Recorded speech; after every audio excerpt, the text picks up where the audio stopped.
Can I steal you for a minute? Steal you for a minute? Can I steal you for a minute?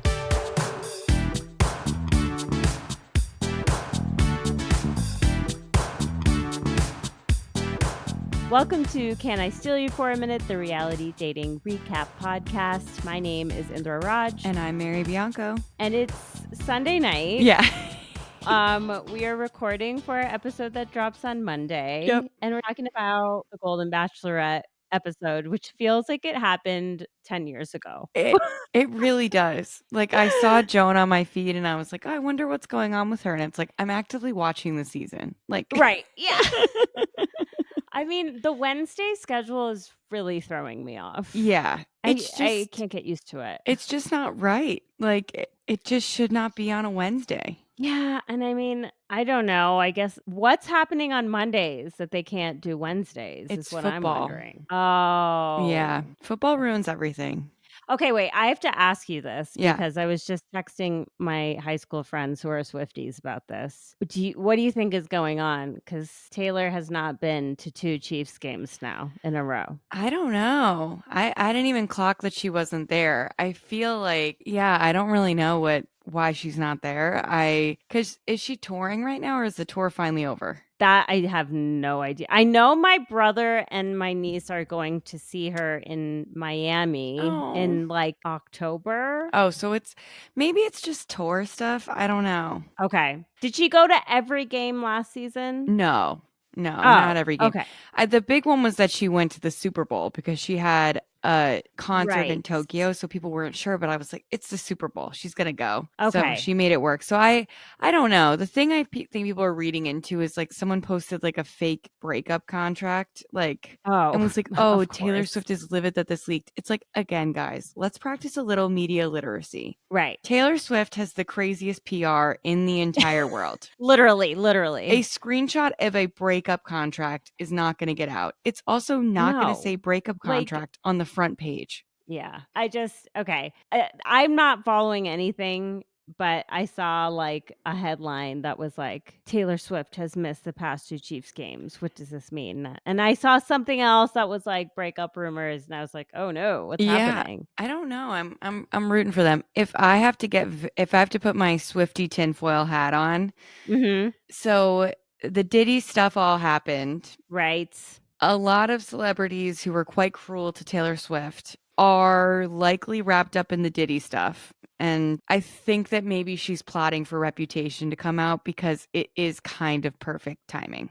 So is that a new album? It's one of the re-releases. So it's her album that she made after like all the fallout from Kanye being like a bully to her, and Kanye like and Diddy kind of parted ways, and Kanye started talking openly about what was going on at the Diddy parties, but think he's probably on maybe some of the tapes in some way, and I think the Kardashians are, so she's probably plotting something there. But that's only with Swiftie hat on. If I take it off, it's not anything. Okay. I mean, I could see that. Yeah. It's all a tangled mess, really. Yeah. Yeah. And then there's the Golden Bachelorette. Just the best show on television. It's great. I mean, I enjoyed watching every minute of it. It was on Wednesday night. It was the night before Patrick was going to have shoulder surgery. It's so uncomfortable. So we were both just wanting to chill out because, you know, the anticipation and whatnot. But then it's like he had the surgery the next day, and it's like it's been a few days, but like it's been, you know, like he's very incapacitated right now. Yeah. Like that will change. It is already getting better, but it's like I just feel like I don't even know what's been going on. So I'm like, what even happened in this episode? I cannot remember. It's been a while. I also kind of feel like you're like living out like a low level, like one of the challenges that they talk through going through on this show where they're like like you're gonna have health problems and you're gonna need to support your partner. Like that shit is real for sure. Yeah. So I mean, let's talk about it. I loved the boys picking out their bunk beds. I'm again concerned that they have these men sleeping in bunk beds because they did have to have like very honest conversations about my prostate's acting up, so I pee 12 times in the night, and I have a bad hip. I don't want to climb up on the bed and fall. And why are they in bunk beds? I know. It's like Bachelor Mansion. Can't we convert a room like the gym into like put some single bed, like some cots or something in there? I bet they end up doing that, like I bet a lot of people don't end up sleeping where they're like assigned or whatever they show them as sleeping as. Yeah, I mean, they're all dads, so they probably fall asleep watching TV on the couch anyway. So 100%. The guy who snores a lot, Greg with 2 G's. Yeah. He is like a dead ringer for one of my high school choir teachers. Like so much so that I was like, did he change his name and like lose some weight and come on this show? Like, I know he got divorced. Like, what's going on? How funny would that be? Like, that would be incredible. It would be unreal. Incredible, but no, it's not him. It's just Greg who snores insane. Like, I have to say, I sympathize with the men who have to sleep near that guy because I wouldn't be able to sleep. At least he's like a good sport about it and is like joking about it. And I think it was Greg actually who posted like a really cute photo that was like the roomies, like I bonded with these guys so quickly. Like it's just so like it's just so sweet. And then Charles L was like, I'll take the top bunk because I might be one of the oldest, but I'm the most fit. I'm like, what a king. I love him so much. Like, there wasn't enough of him in the episode. Like, they had those iconic lines in the beginning where he's like, I'm more fit than any of these men, even though I'm the oldest. Later on, when he said, like, Joan is in charge, Charles is not in charge. I legitimately like was laughing so hard in my seat. I was like, I think this man deserves a Netflix special. He deserves everything because he makes me feel every single emotion like up and down. Like when he called his daughters. Oh my God. First, when he's sitting by himself at the dance because he misses his wife. Oh my God. Like sitting in the bleachers, like looking so adorable. Oh my God, this man obviously cried. He was just sitting there with his hands in his lap, like just thinking about his wife. And then he calls his daughter and she's like, I really would just love to see you dance, Dad. I don't know that I've ever seen you dance. And it cuts to him just like dancing. And then he said this was like his happiest day since his wife died. Like, oh my God. Yeah, that really actually surprised me when he said that. Yeah. I was like, wait, what? Like, what's happening? Like, what? And I was worried he wasn't going to get a rose, but I think me too. Joan is aware that Charles is a star. He is a fucking star. Like, I also thought he was going to get cut. Yeah. I don't know why. They were dropping hints that maybe he would be, but then no, he made it through. Like, I mean, I think Joan, let's be real. Yeah. Joan just wants like a financially successful, handsome white dude. Yeah. Like that's what she wants. Yeah. And that's where she's headed.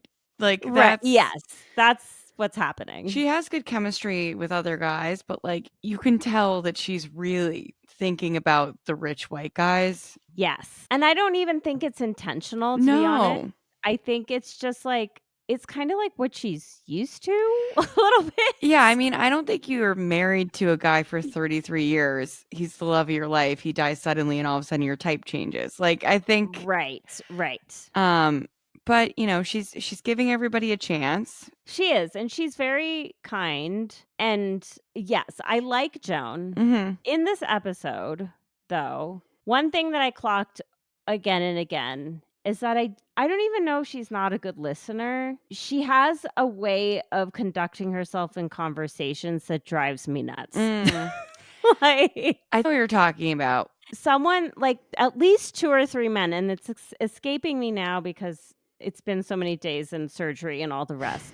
But I remember there were at least 2 men who like really opened up to her about some emotional. Chock was one, and I think Jordan maybe was the other. It was during the pool party. Okay, yeah. Someone said something like pretty big to her, and she just immediately started talking about herself. Yeah, I think she's still nervous. Like she kind of has this like nervous energy about her, and so I think she's still like, okay, they're sharing something so serious. I have to like I have to share something so that they're not uncomfortable. I know I'm hoping that she kind of like pushes out of it. Like the only time she didn't do it and it was smart was with Jonathan, when Jonathan was talking about being the only person of color at his school and, oh my God, inviting a girl to prom. And then a few days later, she backs out. We need to talk about this.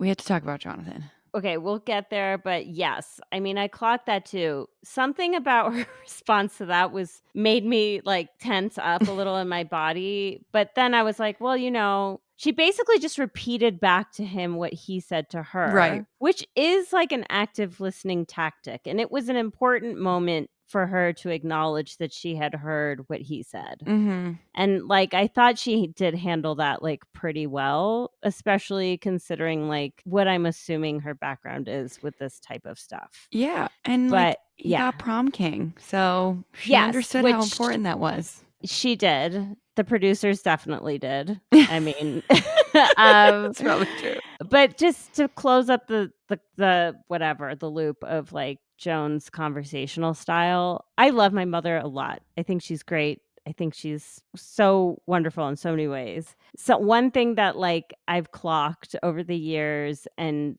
bothers me sometimes is that like her way of relating to people will be telling a story of her own when someone has told her a story. Yeah. And I know, because it's my mom, like that is just how she thinks conversation should be. Mm-hmm. Like, oh, you said this thing, it reminds me of something in my life. I'm going to talk about myself. Yeah. And like, I think we all do that to some extent, like definitely. But sometimes I'm like, well, maybe you could ask a question, or maybe you could just like say sorry, or yeah. like I don't know.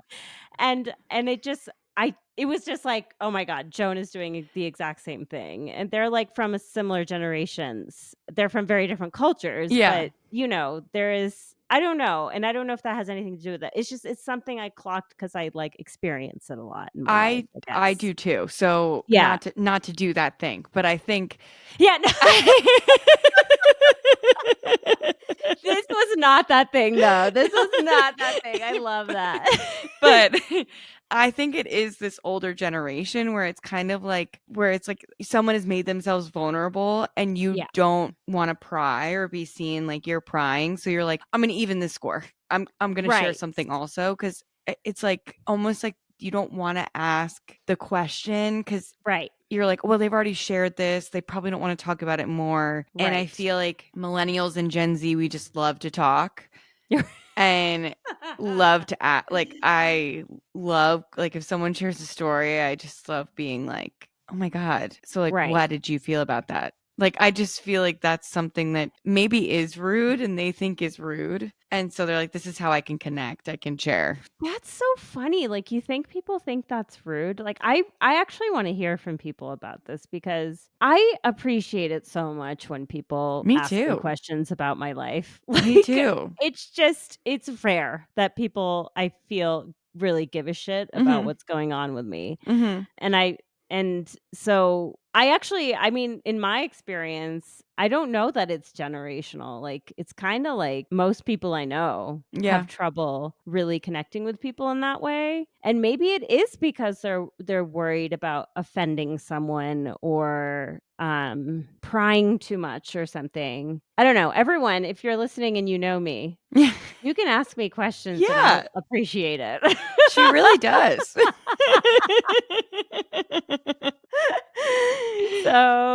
So I think that's like maybe a personal trigger for me. Yeah. And that's why I like noticed it so much with Joan. And I was like, oh, like what did Chock share during their one-on-one? Well, that his fiance, I guess, or someone he was very serious with died. And He's not over her. And I don't think that Joan is over her husband either. So, and not that you have to be over, like, I liked the way that Kim put it later in the episode where he said, I think she understands I'm still in love with my wife, and that doesn't stop us from having the capacity in our hearts for more love. I feel like no matter who Joan ends up with, she's going to end up with a widower, because I think that that's something that is so personal to her that she needs to share that with someone else.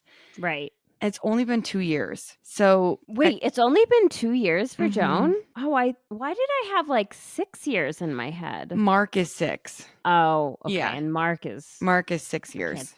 Just can't stop thinking about Mark. We have to talk about it. I actually I blushed this episode, but okay. What do we talk about first? Jonathan and prom, Mark. I want to talk about Chock's date. Yeah, Chock's date, and then because he Bob was and the only lesbians. One who and wait, what? Okay, wait. Say that again. Bob and his home for wayward lesbians. Yes. Okay. Bob got sent home, right? I know. And I'm sad because he sounds like a really great guy. I actually got a TikTok from someone who described themselves as one of Bob's lesbians. Okay.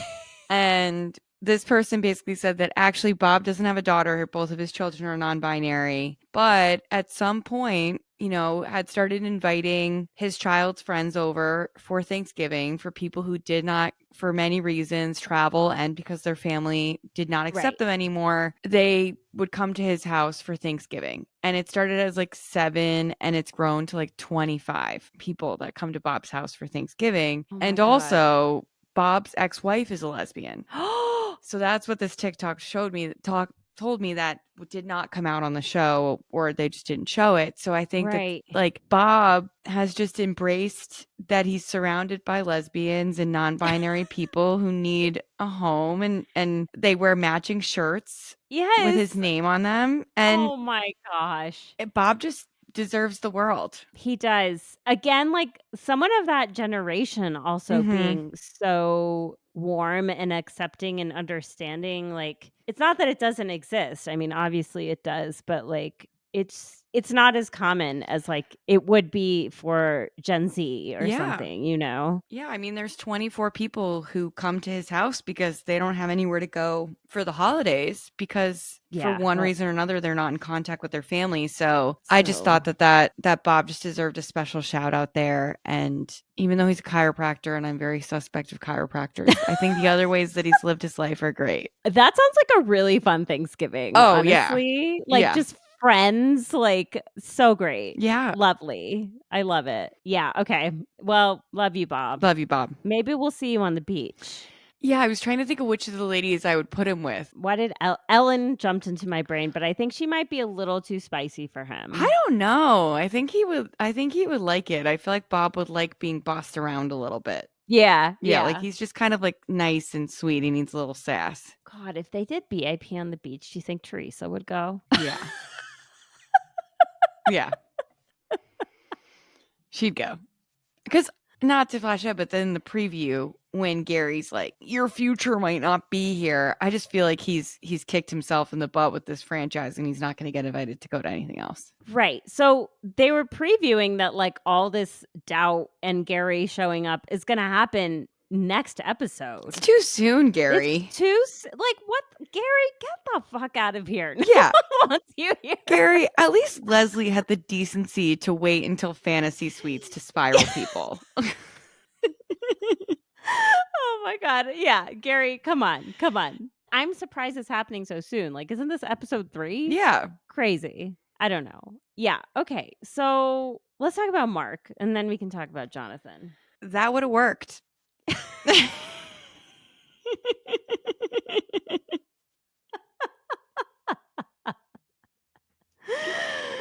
That move of so sincerely and deadlocked into Joan's eyes, I felt like I was interrupting something. Right. And asking in German if he can kiss her. Oh my God. I love learning this about him. Everything I learn, I just love him more. So he was in the military for 2 decades. Yeah. And was in Germany for how long, he said? A long time. Yeah, 11 years. Did I make that up? I think it was a long time. Yeah. I was like, oh, okay. So you really lived a life there, which is just I don't know what I thought about Mark, but I wasn't expecting that. No. And it's just it's always nice to be surprised, I guess. I love this man. He just really, he's just it. Oh my God. He's so good looking. It's just frustrating.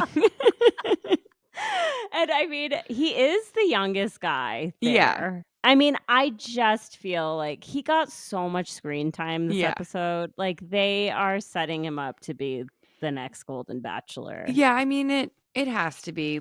He'll be he's 57 on this show. He'll probably be 59 by the time his season airs. It's kind of perfect. Right. He's a not creepy distance away from his wife passing away. No.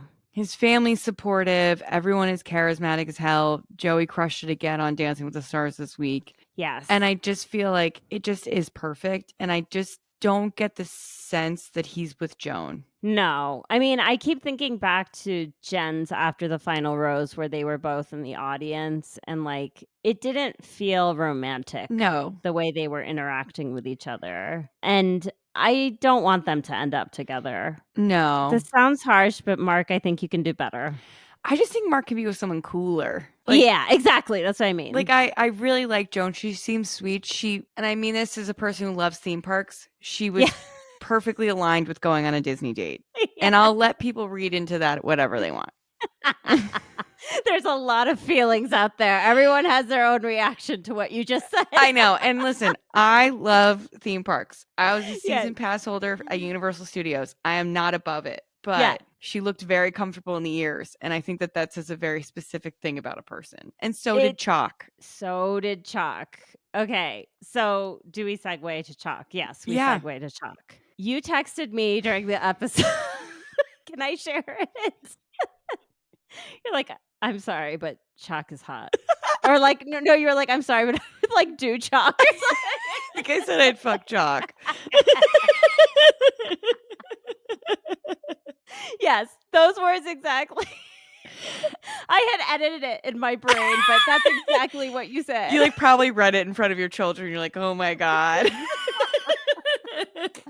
I was like, wow, I can't wait to see this. I mean, Chock is a good-looking dude. He's a good-looking dude, and he just seems solid. He just seems like he really has his shit together in a way that's very attractive. I think a lot of the reason that you and I are feeling so attracted to so many of these men is they are cleaning up after themselves. They are cooking. They are handling conflict through conversation. They are raising kids to be good adults. Yeah.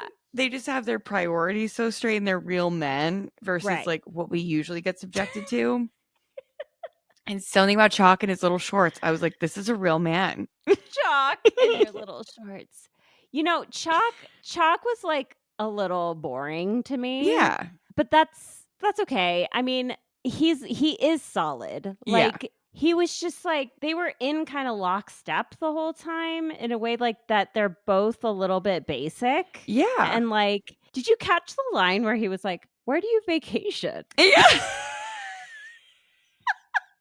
Where do you get your tan? I was like, that is such a certain kind of question that does not come out of every person's mouth. No, this guy cried when Jimmy Buffett died. This guy, right? And as did we all, but this guy really felt it differently. Yes. And I agree. They just felt like such a real couple. And yes, they were being escorted through a theme park. It's not as hard as going to a theme park yourself, but right. Theme parks are a lot and it's a very long day. And they just really had such a good time. And Joan paid him the best compliment I think you can is she said, when this made me cry too, when her husband died, she didn't feel as comfortable. And the solid feeling she had for so much of her life was taken away from her. Right. And Chock for the first time made her feel solid. That is a huge thing to say. Huge. They're definitely a couple to watch. Mm-hmm. I feel like Chock, as boring as he was, came alive when he was talking about his deceased wife. Yeah. And like in a way that I was just like I thought that was attractive, like how much he loved her, and was the way he was speaking about her. I was like, oh, like I'd like to be that woman in his life. Yeah. Like that. And I was like, I just don't. He said something to the effect that Joan reminded her of, but he didn't mean it. I think he just said it. Yeah, I think it's what Joan like needed though. Like I think after this date, like I think it's him. Like I just Wow. Yeah. I just feel like, I mean, obviously a lot can change. I still think Guy has a chance because he hasn't had much of a date with her, but he gets a lot of screen time for some reason. And I still think Jordan has a chance. What? Guy gives me the ick. Sorry. I'm sorry, Guy. You seem really nice, but you're just not my not for type. you. He's not your guy. And that's okay. Patrick said Michael gives him the ick during the episode, which I agree with too. Michael wants it too bad. Did he get a rose? I think he did. I think no, maybe I don't remember, honestly. No, because we have to talk about it, obviously. We lost Jack. Yes, Jack, an icon. I'm also glad he's gone. Yeah, yeah. He left. His parting words were, "I did my cannonballs in the pool today. I had a couple cocktails." Like he got what he wanted out of this experience. Like if that's not the way to live when you're Jack's age, like I don't want to know any other way. He's like done, dusted, checked off the list. Yeah, we're done. Who got eliminated? I don't remember. People who don't really matter. Oh, and Bob. We talked about Bob already. Yeah, Bob's gone. Like those were the important people. Oh, and Christopher Stallworth. Oh no, he was eliminated first episode. Who's the guy that was singing with Jack? Christopher got sent home, and I was shocked. I know, because I thought that I saw him in a preview, like for a future episode, but of course, like he's one of the only black men on the cast, so it was probably another black man, which is really. I know. Oh, Michael didn't get it. Guy got the final rose. Oh. Yeah, so we lost Christopher, who was really hot and really manning the grill. And then and he said something really nice too. Like yeah. He said something really nice about one of the other men. Oh, at the talent show when Dan did his thing with the tremor and like owned it and had fun with it and did all the right things. I mean, it was great. Yeah. Christopher was the one who they showed kind of talking about it from the men's perspective of like this, like it was so amazing. We're so proud of him. Like I was like, oh, this man is like an amazing person. And I thought he was going to be around. Me too. I was surprised because I think some other guys that we like don't see at all. Right. Are getting through and yeah. He went. He was really hot. So I don't know. Me and Joe, except for Mark, don't really have the same type. So I don't really know.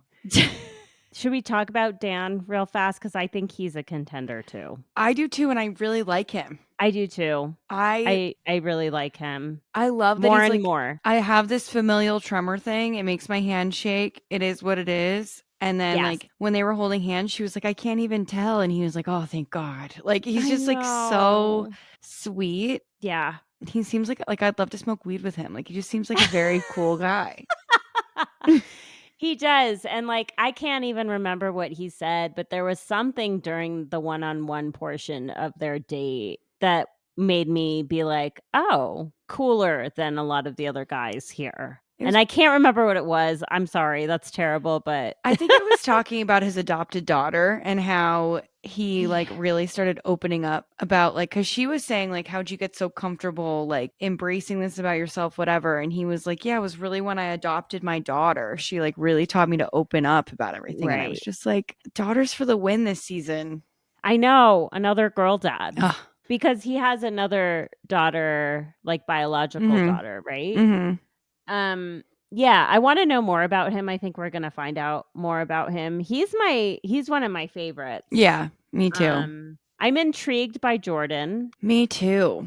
We didn't see a lot of him, but I'm intrigued. I think there's more to come. Yeah, I think so too. I think they have a brewing connection. Keith what do we think about Keith showing this episode? I don't even really remember him this episode. I just noticed him like dancing with a 30-year-old woman at the prom. Yeah. To be fair, they all were. Yeah, I know. But he was like, he's so large, like he's very tall. It's hard not to see him. And he was right behind like Joan, whoever she was dancing with, he was like right behind her. So Yeah. I just noticed it and I was like, oh, that's interesting. I would have been spinning Charles L around at that prom. Oh my gosh. I would have been swinging him around. I probably would have been trying to steal Jonathan from Joan too, or Mark. Oh my gosh. Okay, so let's talk about Jonathan. Mm-hmm. And let's like talk about prom. Yeah. And I want to know your prom stories. My prom stories. Because I just want to know like school dances. Yeah. Because I had a lot of feelings about school dances growing up. And what Jonathan said like really hit home for me in a lot of ways. Yeah. But I think everyone has something like stories to tell around that. Yeah. Do you agree? I feel like it's a thing. It's like such a vulnerable time. It's like the process of like getting dressed up to like go hang out with the same people you always see was just something like so intense. Like I went twice. I went my junior year. I basically bullied a friend of mine into going because a lot of my friends were dating senior boys and they were all going to the prom. And I was like, well, I know you don't have anyone to take. So like, you're just going to take me to the prom. I love that you bullied someone into it. Yeah. Like hell fucking yes. I was like, yeah, you're actually going to take me to the prom. We have no romantic connection whatsoever. I'm sorry, but like all my friends are going. I have to go to the prom. Right. And I got like all dressed up. I like didn't really wear that much makeup. And right before I go to leave, my dad goes, well, you look better without makeup, but have fun. Which is so classic my dad. That's also like such a dad thing to say. I had to tell him on my wedding day not to say that to me. I was like, do not say that to me. Yeah, like please. Keep it to yourself. I'm like, I appreciate the sentiment, but not right now. Right. And then the next year I was actually kind of like in this weird Murphys hooking up dating thing with like one of my friends, but I wanted to call it off before college and he found out. And so he called things off with me 2 weeks before the prom. And I was like, well, everyone is going and I don't have a date. And your fucking tie matches my dress. So like we're still going to the prom together. Right. So we did, and it was a little bit awkward, but all my friends were there, so it was fun. So yeah. And it's like, okay, so you like I think this happens to a lot of people. It's like, I don't know, in the movies and all this stuff we see like the stereotypical like, oh, we're in love or like burgeoning romance and like the school dance is like what catapults it to the next level or whatever. Yeah. Like that is not real. That happened for like some of my friends, I think. Okay. But no, I was like kind of a late bloomer boys wise. Like I just always wanted to be buddies with everybody all the time. And I think I like put myself in the friend zone a lot. Right. And like that's kind of what happened with this guy that like wanted to, he's actually a year older than me and he asked me to my own prom, which was a little bit odd, but whatever. Oh, interesting. He was hot, so I just kind of let it happen. And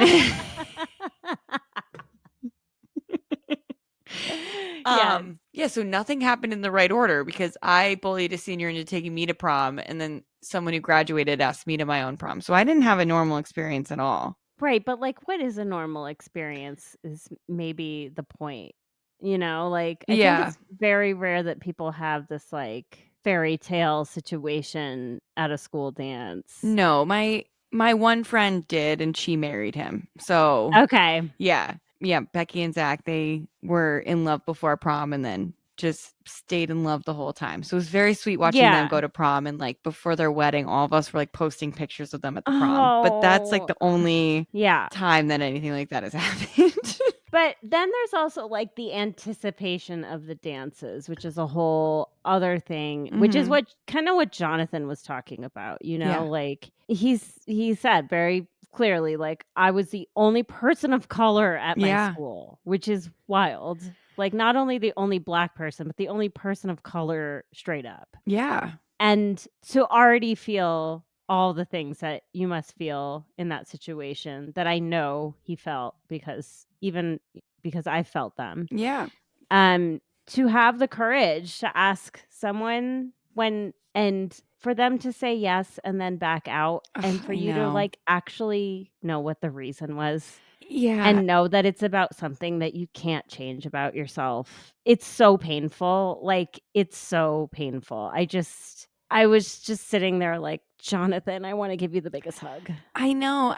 I think that it's not something that you like really grow out of feeling because it's like, here he is. He's 61 years old. He's gorgeous. He's gorgeous. Has children. So he's obviously had more successful dating experiences since. But like, it's still extremely tender for him. Like, we posted a meme about it and he reposted it being like, appreciate the sentiment. And it's like, it was so tender to watch. And I think like a lot of people, as you're saying, like have that experience. And so I'm like, I'm A, curious about what your experience was if you want to talk about it. And B, like, I think it's so nice that he shared that because I think a lot of people are feeling that. Right. Totally. Well, I mean, for me, like it wasn't just proms. It was like all school dances, like homecoming, winter ball, which is like the one where the girls ask the guys, like, I always used to fucking dread when these things came around because I was like, I'm probably not going. And like the few dances I did go to, like I did end up going to both my junior and senior prom. And I went to homecoming and winter ball my senior year, but never before that. I did not go to a school dance in high school until senior year. Or sorry, junior prom. Like end of junior year. Yeah. And like, to be fair, like dating was just like not on my radar. Not because I didn't want to, like I was so boy crazy. It's unreal. But like, I just like, I couldn't, if I would have had a secret boyfriend if anyone had been interested in doing that with me. But like, it was not going to be a thing in the Raj family household for me to have like an open relationship with a boy. Like, absolutely not. Yeah. So I sort of just like, I was just like, this is not my life. Like, this is never going to happen to me. But, and there were absolutely a lot of pieces of feeling like no one wants to date like one of the few Indian girls at the school. Yeah. And that definitely bled into, I feel like it always came to a head and felt even more prescient around school dance time. Because you saw people asking each other and it was always like the popular kids and they always looked a certain way. And it was always like one way or the other. And it just like, it always felt really bad. It's such a display. Like it's such a display. It's so everyone is like putting it out there exactly how they feel. And it's really a tough time. Yeah. And I just felt like I was never a part of that. Like that whole thing of going to a dance or being chosen or feeling desired by people at my school was just like, I didn't feel that at all. And I think I could ignore it a lot of the time. But then the school dances sort of was like, oh yeah, like this is real. Yeah.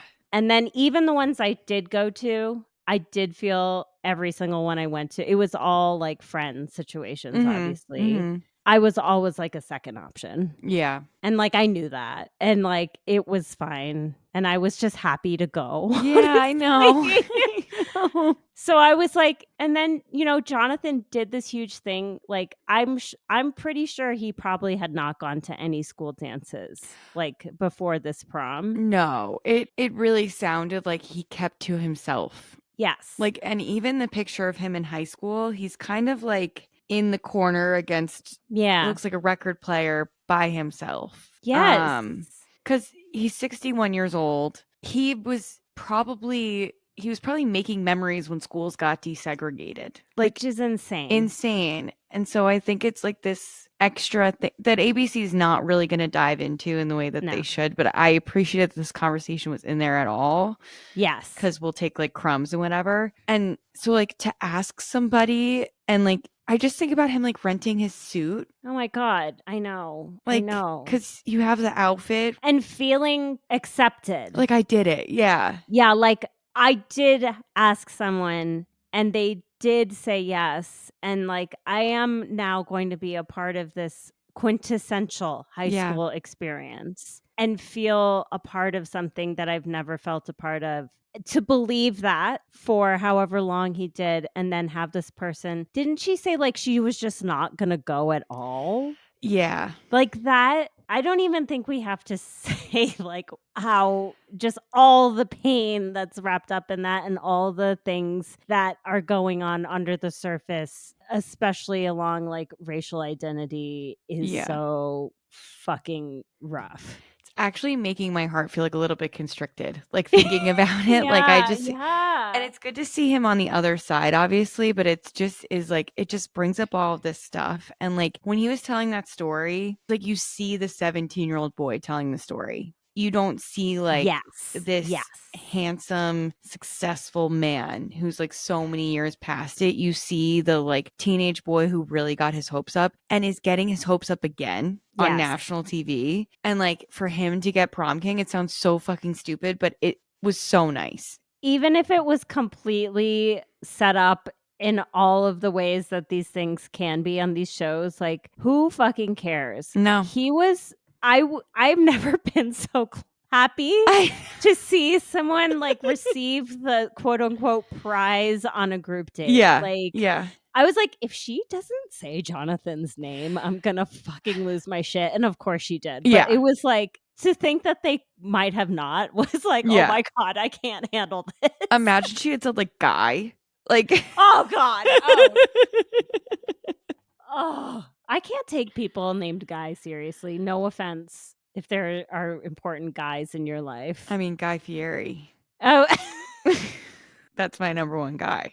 Have you ever seen him in real life? I want to see him in real life. No, but I fear I'd find him more attractive than I'm like willing to dive into. I always think about like, do you remember when Deanna said something about, I don't know, she had some sort of like sex dream or something. Wait, I'm gonna like, wait, let me text her in our group chat and see if she remembers.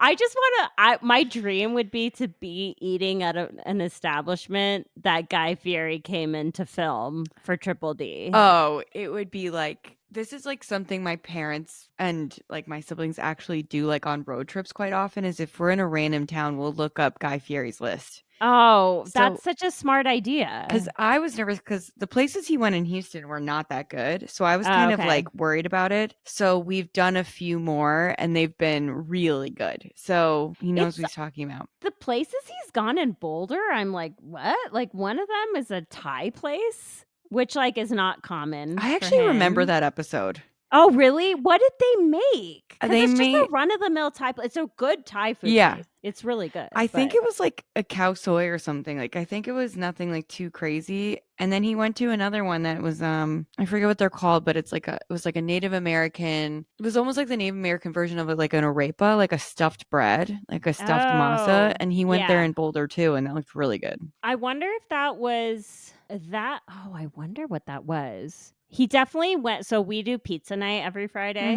Mm-hmm. It's become our family tradition, which I absolutely love. So like every day on Friday, we pick up the kids from school and we go to Barchetta, our pizza place. If you come to Boulder, and you want pizza, go to Barchetta. They have the best crust you will find in town, and I don't care what anyone says. The crust makes the pizza. Everything else can happen anywhere. But if you don't have the right crust, you don't have the pizza. It really does. And so they have a Triple D pizza on their menu, which is like obviously from being on the show. And it's like I think they call it like an American cheeseburger pizza.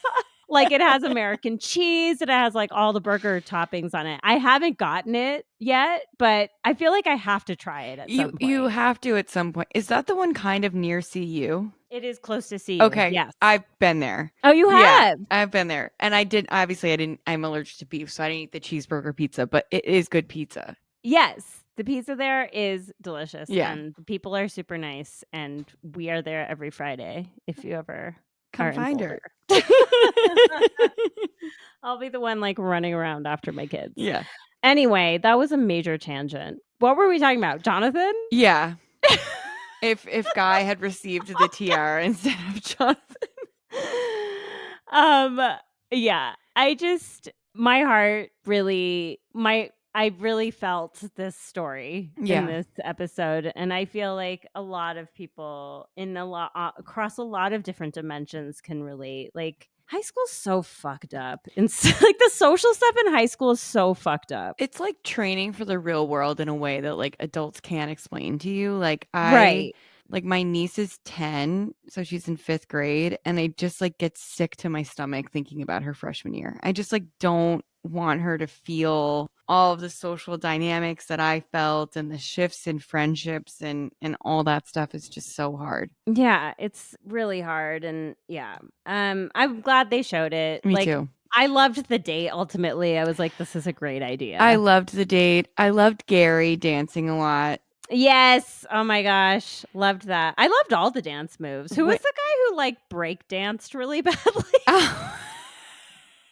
I think it was Greg. I was like, Greg, given how the standards are in the Olympics, like you could be an Olympic athlete. He could have made it. Did you see the little assist? Like Guy was like dragging his legs around to like complete the circle. Like they were really going for it. I loved it. It was amazing. Like the guys are having fun on the season. They're having a lot of fun. Another moment that made me cry was when Joan gave Gary the frame picture of them, and he goes, "This is something I will cherish." And he goes, "Who would have thought that's me?" Oh my God. He was so fucking genuine. I know. He was like hugging the frame. I was like, there's no way that this is going to be anything more than just like a cheesy producer moment. But he was so actually touched by the gesture. It was so adorable. He loved it. And it's funny because I think she might like him more than we're seeing, because Gary gave her a framed picture of them together, and she had a similar reaction where she was like, wow, this is so special to be singled out in this way, that he thought that this was a great photo of us. Yeah. Because they all got photos with Joan. Right. And Gary was the only one who got a framed photo. I know. Then even when the producers are like pushing buttons and pulling strings, like, you know, the lead is in charge of decisions like that. So like ultimately, like if she didn't want to give it to Gary, she wouldn't have. Yeah. So like, I mean, yeah, I see him going pretty far. Me actually. too. Who's your like final, if you had final 2 right now, who would it be? Chock. Yeah. And maybe Dan. Yeah. Dan is a contender. Yeah. Dan's in it. I mean, you convinced me with Chock. I'm almost like Mark might make it to number 2. Yeah, maybe. I don't know. He's definitely making it to like at least hometowns though, right? We got to see Kelsey and Joey again. So yes. I think he'll make it to hometowns, and then he'll probably get dumped after hometowns. Did you see Joan's interview where she talked about what she's doing differently with Fantasy Suites? I saw, yes. And correct me if I'm wrong, but she asked them to remove the beds from the fantasy suite so they could focus on other things. Yeah, no bed. So they will be talking, I guess, until everyone gets tired and goes to their own rooms to go to bed, which I think am obsessed with that. If God forbid, if a parent of mine ever was on a show like this, that's exactly how I'd want them to handle it. Like, yeah, like 100%. Like, I love it. And I think it's going to make for stronger connections, more clarity. Yeah. About the things that really matter. Yeah. Which, like, maybe that's another thing about these golden franchises is like, not that older people can't have like full sexual lives, because we know that they can. We know Gary did. So yeah, we know Gary did. But also maybe some perspective around the role of sex in a relationship, and that it's important, obviously, and it's not the only thing. Yeah. That like there are a lot of other, because I feel like so many of our younger bachelors and bachelorettes, how often have we seen someone just getting totally caught up in the sexual attraction? Like Jen and what's his name? Sam. And like Jen and Devin. Like, I think whatever happened in the bedroom between them in that fantasy suite like really helped to cement him there. Like, I think it's like, I think that people can have different attitudes about sex, obviously, but like if you are on a show to get married, having sex with somebody carries a different connotation than a one-night stand in college. And I think like there is a lot of nuance with it where everyone's like, oh, who cares? And I'm like this too. I'm like, who cares? Fuck 3 guys in a week. And on the surface, I do feel that way. But then I'm also like, in the context of maybe being about to get married, it does mean a ton more. Yeah. And it's like pretty crazy to deal with the aftermath of that if you're the person. Like, I don't know how people get through that. I don't either. We know Joey didn't sleep with anyone but Kelsey. No, it's pretty obvious from their hair.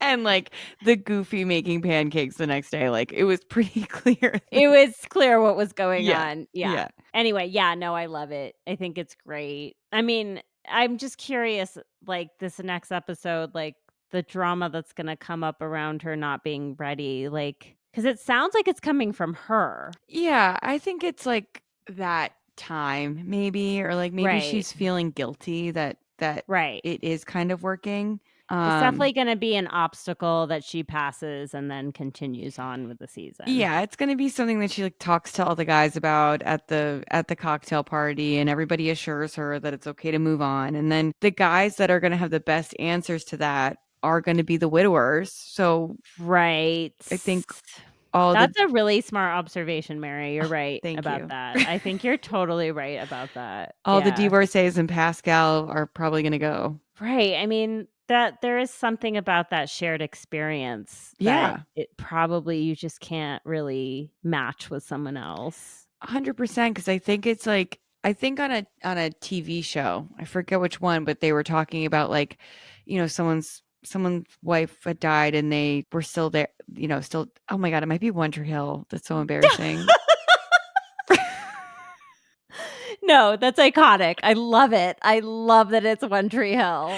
Keep going. So it's like Quinn and Clay are dating, and Clay's wife Sarah had died, and it's kind of like the deceased spouse is always the third person in the relationship, right? And I think it's very rare to meet someone who doesn't have a deceased spouse who can understand that without getting jealous. Like, even though right that person's gone, it's still like, well, you'd probably still be married to them if they didn't die, and so where would I, you know, kind of all this weird guilt all wrapped up into it. No, totally, 100%. I don't really want to talk about Gil other than they said they were going to edit him out, and they didn't. And then he had like a full feature, not like a date, but like they like showed his sob story. And it doesn't matter. Like none of his stuff was like intertwined with anyone else. Like, why did they show him juggling? I don't know. Like, I was like, this is stuff that you could have taken out and no one would have noticed, which makes me feel like the producers are lying a little bit. Like, I don't think he has a small part in the season. They're not even like pretending, because it's like, they could have taken him out of this episode with like no problem, and they didn't. So it's like, why are you saying that you are going to do something and then you just don't? I swear before this came out and they like on one of the previews for the season, I saw him getting a one-on-one date. Yeah. Or at least like one-on-one time at some point. So like, I don't know. I'm just like, the controversy just came out. People are specifically watching for this. Yeah. And you're going to put this in? Like, it was a significant piece of the episode. Yeah. No, he got more time than like a lot of, like, he got more time than Pascal. Right. And Pascal's a star. Pascal's a fucking star. His closet in the mansion. Where's everyone else going to put their clothes? I just love Pascal. He's like, I like nice things. What can I say? High maintenance. When he paid Greg to do his laundry, and he goes, I really hope Greg doesn't get eliminated, because I need him to do my laundry. It's iconic. It's so iconic. Oh my God. We love. Oh God. Yeah, he's gone. Wait, is Pascal gone? No, Pascal's still there. Oh, and Greg's still there. Yeah. So the laundry continues. The laundry continues. I mean, yeah. I'm just curious, like, how much longer the season will be, because the Golden Bachelor season was truncated. Like, it wasn't as long as a normal Bachelor or Bachelorette season. I wonder if I can find their airing schedule. Yeah, I mean, I imagine they're going to try and be wrapped up by Thanksgiving. Yeah. So, that gives us like 6 or 7 more weeks, including a men tell all, and who knows. Oh, there's the election. Like, they may take a break that week. I don't know. Yeah. Maybe not. I mean, I don't know. I'm kind of like, I don't know what I'm going to be doing. I'm afraid. I'm kind of nervous for like seeing these guys that we like love. Oh God. Maybe posting about who they're voting for and us not being happy. Mark? No way. I'm watching you, Mark. No. Mark is the only one I really care about. I cannot see. I'm real. blind. That will not happen to me. No, I can't. He lives in New Orleans, or the New Orleans area. Yeah. Like, he's gotta be blue. He's gotta. Like, I can't. But he was a cop. Oh, he was a cop? Yeah, after. Well, you never know. You never know. This is just us like being nervous out loud. Yeah, I can't. I've already suffered through this with my complicated crush on Vince Vaughn. Like, I can't go through this again. Oh, well, he's definitely MAGA. Oh, he's like a heavy donor. It's like upsetting. Oh, he's a heavy donor? Yeah. Oh, come on. I know. You gotta do that, Vince. I don't like Vince Vaughn. I think he's an asshole. Yeah. Why do you like him? Because he's an asshole? He's so charming. Like, there's no one more charming than him in Dodgeball. Like, oh, Ethan and I were watching it and we were just like, this guy's the fucking Riz King. Like, he is like, he just knows what to say. It's true. I always think of him in Wedding Crashers. Yeah. Which, like, was not the most flattering role, but also like a breakout situation for him. Yeah. There will be 9 episodes of Joan's season. So it will end, they said, November 13th. Okay. Yeah. Wow. All right. Speaking of schedules, Love is Blind, DC. It's coming. Drops on Wednesday. So we will be watching whatever the first chunk of episodes is. We're going to get through it. And we'll cover that on the next pod, which will be out in a week. Yeah. I haven't looked at any of the bios. I don't know anything about what's going on. I saw some stuff and I really didn't look closely. The only thing that I've seen somewhere, I forget who, said that it's the oldest cast that we've ever had for Love is Blind. Like, a lot of late 30s people. I think that makes sense for like a major metropolitan area like DC. I think that's very fitting casting. Right. And I'm looking forward to it. Me because too. like I'm in my late 30s. So yeah, I feel like it'll be more relatable. I don't know. I have high hopes for the season. I mean, it always gets me. Yeah. And no, I'm always hooked. I'm like, yeah, I'll see how it goes. See if I'll watch. It's like I'm always hooked from the beginning. I'm obsessed. It's like we get into the pot. Like I actually hate Vanessa Lachey and Nick Lachey. Really, I hate both of them. Yeah. But like the pods are just like, oh man, I'm in. The pods are exhilarated. Great.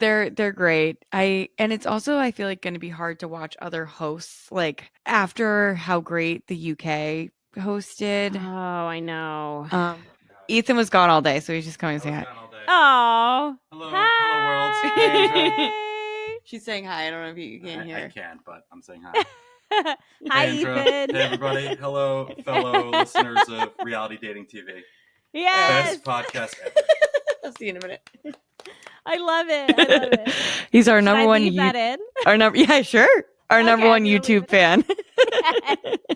Speaking of, subscribe to us on YouTube. Yeah, we have our video podcast up. Yes, we do. I don't even remember what we're talking about, but the schedule. DC. Exciting. It's very exciting. So yeah, looking forward to all that. We will have memes. We will have many memes. I cannot wait for. I like, honestly, I can't help myself. Like, I know you're so on top of all the memes, Mary, but I'm probably going to do some memeing during Love is Blind. I just get so fired up. There's always more. There's always more. And they bear repeating sometimes. Like, yeah. I think it makes sense. I mean, I'm literally sitting there like screenshotting, like taking pictures of my iPad because Netflix doesn't let you screenshot their content. I know. I'm like sitting with my TV, like trying, and then I'm like angling it normal after. And I always watch with captions on, but it's like especially helpful during these TV shows when I have to add a caption. Exactly. It's always, this is the creator line. Yeah. Anyway, it's all there. It's gonna be great. Thank you all for listening. We love you so much. And we'll catch you next time. Cheers, lovebirds. Thanks for listening to Can I Steal You for a Minute? Subscribe wherever you listen to podcasts, and if you like the show, please leave a rating and review. Follow us on social media at Can I Steal You for a Minute Pod, and support the show through Patreon at patreon.com/Can I Steal You for a Minute.